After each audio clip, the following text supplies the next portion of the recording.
একটা সময় ছিল ফ্রি ফায়ার আমার কাছে শুধু একটা গেম ছিল না, এটা ছিল দিন শেষে একটু শান্তি, একটু নিজের মতো থাকার জায়গা, যেখানে কিছু সময়ের জন্য সব চিন্তা ভুলে থাকা যেত।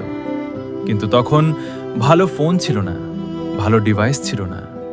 অন্যরা স্মুথ খেলতো আর আমি ল্যাগ নিয়ে, ফ্রেম ড্রপ নিয়ে তবুও খেলে যেতাম, কারণ জেতার থেকে স্বপ্নটা বড় ছিল।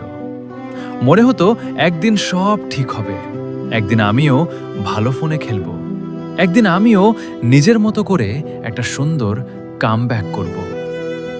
তারপর জীবন চুপচাপ বদলে যেতে শুরু করলো।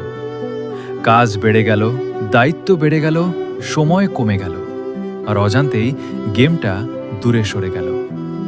যে আমি প্রতিদিন লগ ইন না দিলে দিনটাই অসম্পূর্ণ মনে হতো, সেই আমি আজ মাসের পর মাস গেম খুলি না। তবুও আজও ফ্রি ফায়ারের নাম দেখলে লবির সেই পুরনো অনুভূতিটা আস্তে করে ফিরে আসে। মনে হয় আজকে খেলি, আজকে আবার শুরু করি। অনেকবার নিজেকে বলেছি কাল থেকে কামব্যাক, এই মাস থেকে কামব্যাক, এইবার সত্যি ফিরে আসব। কিন্তু দিন কেটে যায় আর কামব্যাকটা আর হয় না। তারপর একদিন বুঝলাম হয়তো আমি গেমটাকে ভুলে যাইনি, শুধু জীবনটা একটু বেশি ব্যস্ত হয়ে গেছে। আর ভিতরে সেই পুরনো প্লেয়ারটা এখনো চুপচাপ অপেক্ষা করছে।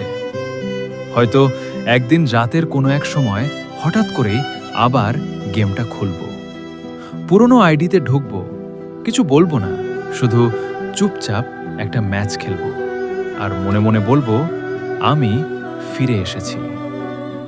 র্যাঙ্কের জন্য না, কারো কাছে কিছু প্রমাণ করার জন্য না, শুধু পুরনো আমিটাকে আর একবার খুঁজে পাওয়ার জন্য।